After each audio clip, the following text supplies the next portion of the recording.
Scandale de PE accent aigu d'hétérophilie, Boris Berthold révèle pourquoi Samuel Eto'o protégerait Capello. Bonjour et bienvenue à tous sur Camé Info 1, la meilleure chaîne d'information et d'actualité au Cameroun. Si vous êtes nouveau sur la chaîne, je vous invite à cliquer sur le bouton d'abonnement là en dessous et d'activer la cloche de notification pour ne rien manquer de nos prochaines vidéos. Et surtout n'hésitez pas à laisser vos avis en commentaire à la fin de cette vidéo. La FECAFOOT n'aura jamais été secouée comme elle l'a été, et continue de l'être. Le scandale de pédophilie, qui touche le secteur du football camerounais n'a laissé personne indifférent sauf la FECAFOOT qui à l'heure où nous écrivons ces lignes n'a encore fait aucune réaction par rapport. Ce silence assourdissant est incompréhensible pour beaucoup de Camerounais, dont fait partie Boris Berthold. Ce dernier a donc pris sa plume, et a relevé les raisons qui selon lui expliquent le silence de Samuel Eto'o, président de la FECAFOOT. Lisez. Tout d'abord, c'est indécent pour ne pas être relevé. Des accusations de pédophilie dans le milieu du football au Cameroun. Des témoignages et 2 semaines après aucune réaction de la Fédération camerounaise de football, l'instance fêtière du football camerounais. Un crime aussi grave, comme le témoignage, le tollé suscité par ce scandale dans l'église. Pourtant son président Dadi Camara a été informé depuis mars 2022. Il n'a rien fait. Silence violer les enfants. Même pas un communiqué par décence, pour indiquer que des enquêtes seront ouvertes. Rien et rien. On s'en fiche. D'ailleurs, le personnel de la FECAFOOT a reçu des instructions très claires de Dadi Camara, ne rien dire. Pour comprendre cette attitude de Dadi Camara, il faut rentrer 14 ans en arrière, en Espagne. Les faits ont été largement relayés par la presse espagnole en 2008. Un proche du footballeur camerounais Dadi Camara était jugé pour abus sexuels sur le fils mineur de l'attaquant de Barcelone. Cet enfant est le fils de Maria Pinda. Le mineur, né à Palma en août 2002, est le résultat de la relation entre le footballeur et Maria de Los Angeles PT, quand Dadi Camara jouait pour le RCD Mallorca.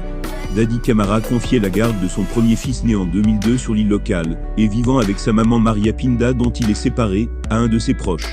Celui-ci, chargé d'en prendre soin les week-ends, où Eto'o en avait la garde, devait récupérer le gamin à Majorque, et l'amener à Barcelone, quand le sportif avait des matchs à livrer, ou à participer aux entraînements. Le baby-cité occasionnel aurait alors profité de sa proximité avec le mineur pour le soumettre à toutes sortes d'attouchements, dans l'objectif de satisfaire ses désirs lubriques, d'après le parquet de Barcelone. S'il était reconnu coupable des faits qui lui sont reprochés, le présumé encourait la peine 6 ans de prison et 60,000 € d'amende, selon les réquisitions du parquet. Le juge d'instruction a été surpris par l'attitude de Dadi Camara, qui a semblé davantage prendre la défense de l'accusé que des droits de son fils, et a paru vouloir rester en marge du conflit. C'est l'ex-compagne du sportif qui aurait décidé de déposer une plainte, après que le gamin âgé de 6 ans ait répété les faits à sa maman, avec les limites de son jeune âge, en août 2006 indique le parquet. L'accusé dans cette affaire, c'était un certain Luc Symphorien, l'avocat du joueur du FC Barcelone. Dadi Camara a retiré l'accusation contre Luc, arguant qu'il n'y a aucune preuve pour montrer que, comme le soutenait le procureur, il a abusé sexuellement de son fils, alors qu'il s'occupait de lui. Or le procureur avec les expertises, affirmait que les preuves d'agression sexuelle contre le fils de Dadi Camara existaient bel et bien. Dadi Camara a refusé. En 2008, au lieu de protéger son propre fils, Dadi Camara a protégé son ami Luc. Ce mystérieux Luc n'est rien d'autre que Luc Symphorien Ekunda alias Luxonor. Un pédophile. Allez donc lire le livre de Nathalie Nkoa, pour comprendre les relations qui liaient Dadi Camara à Luxonor. Kandem Guy Alain alias Capello le pédophile en série, a encore de beaux jours devant lui, avec la bénédiction de Dadi Camara. Pour le grand malheur de nos enfants passionnés de football, qui vont côtoyer. Là, nous sommes au terme de la vidéo. Surtout n'oubliez pas de vous abonner, et de cliquer sur la cloche de notification, pour recevoir le top des informations et actualités au Cameroun.